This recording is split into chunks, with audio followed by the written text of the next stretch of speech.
Dames et messieurs, bonjour à toutes et à tous. Vous êtes encore une fois les bienvenus ici sur la tribune d'éveil des consciences. À la une de l'actualité internationale, hier, en Corée du Nord, le président nord-coréen Kim Jong-un a versé des larmes. Il a versé des larmes devant des cercueils lors de la cérémonie qui consistait à rendre hommage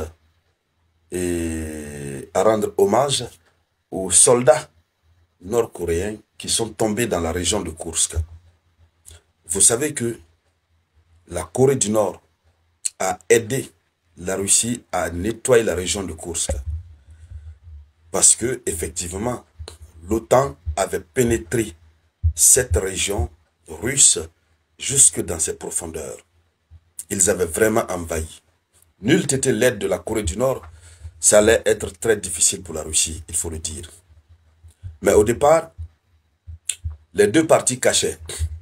Et lorsque Zelensky avait annoncé que des soldats nord-coréens participaient au conflit, ni la Russie ni la Corée du Nord n'avaient cherché à se prononcer.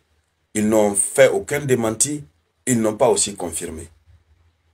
Mais au fur et à mesure que les jours sont passés, les mois se sont écoulés, on a fini par se rendre compte que effectivement la Corée du Nord est entrée dans la danse pour lutter contre l'Ukraine, mais pas sur le front ukrainien, sur le front russe.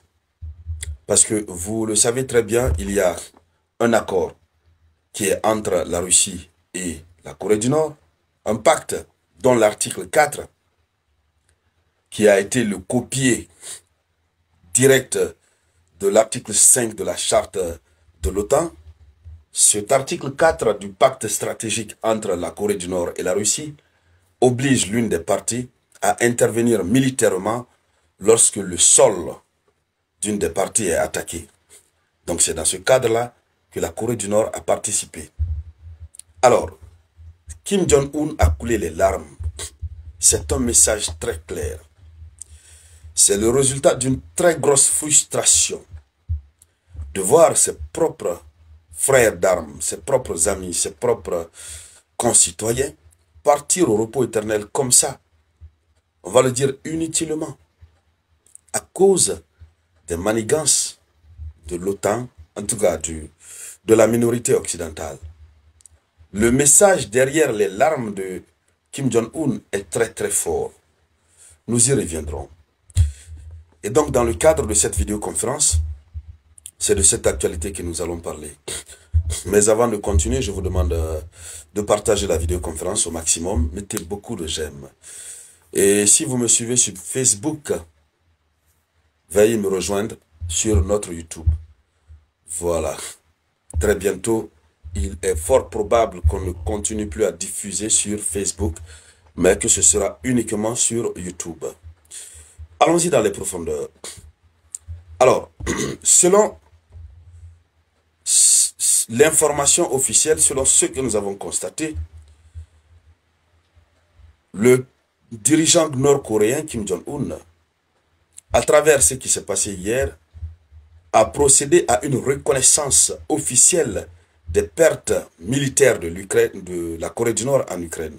Bon, pas en Ukraine, mais dans le cadre du conflit russo-ukrainien.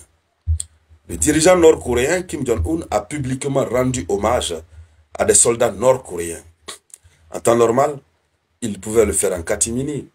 Mais pourquoi accorder une telle solennité à un tel événement si le message qui est derrière n'est pas clair? Et le message, c'est pour dire à la minorité occidentale, oui, vous êtes en train de faire tout, mais nous n'allons jamais vous tolérer. Plus jamais au monde nous allons vous tolérer. Au contraire, je voudrais dire que les larmes de Kim Jong-un signifient sa détermination, son envie ultime de se venger contre la minorité occidentale. Oui, ces larmes qui ont coulé hier, et ce sont des larmes qui façonnent l'être humain. Malgré que certains médias disent que certains hauts responsables nord-coréens avaient été forcés de pleurer. Quand vous voyez votre chef d'État pleurer, vous allez pleurer. Et la cérémonie était tellement solennelle que quand il coulait les larmes, il y a des chansons russes qui ont été entonnées pour démontrer la synergie d'action, pour démontrer la symbiose qui existe et qui devra continuer d'exister entre les deux nations. Les larmes de Kim Jong-un, c'est un grand, ça veut dire c'est la Corée du Nord a fait un grand sacrifice pour la Russie. La Russie devra reconnaître. Et la Russie devra rester dans la logique, dans la ligne de l'amitié créée avec la Corée du Nord. Alors, il a publiquement rendu hommage à des soldats nord-coréens qui auraient été envoyés au repos éternel, qui ont été envoyés au repos éternel au combat pour la Russie. Donc, des images qui ont été diffusées par la télévision d'État nord-coréenne ont montré Kim Jong-un qui est ému, qui salue des cercueils recouverts du drapeau nord-coréen. Et ces images ont également montré des photos de Kim Jong-un avec des clichés des soldats nord-coréens aux côtés des troupes russes. Et surtout, ce qui a marqué, c'est un carnet ensanglanté. Un carnet qui avait, voilà, le truc partout. D'accord?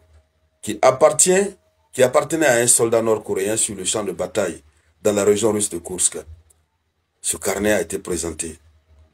Donc cet événement marque la première admission très ouverte de la part de la Corée du Nord que la Corée du Nord a perdu ses hommes dans le cadre du conflit russo-ukrainien.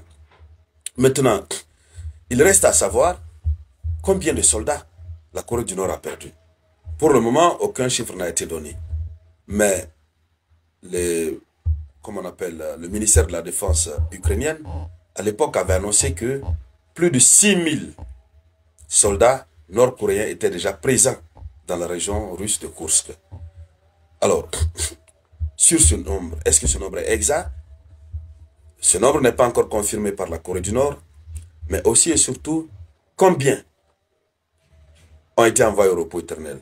Le nombre n'est pas connu pour l'instant.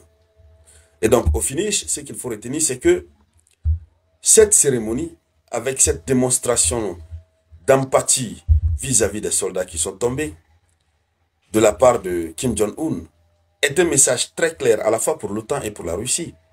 Pour la Russie devra reconnaître à jamais les sacrifices consentis par la Corée du Nord, puisque depuis qu'ils ont mis leur alliance en place, la Russie n'a pas encore perdu de soldats en tentant de défendre la Corée du Nord.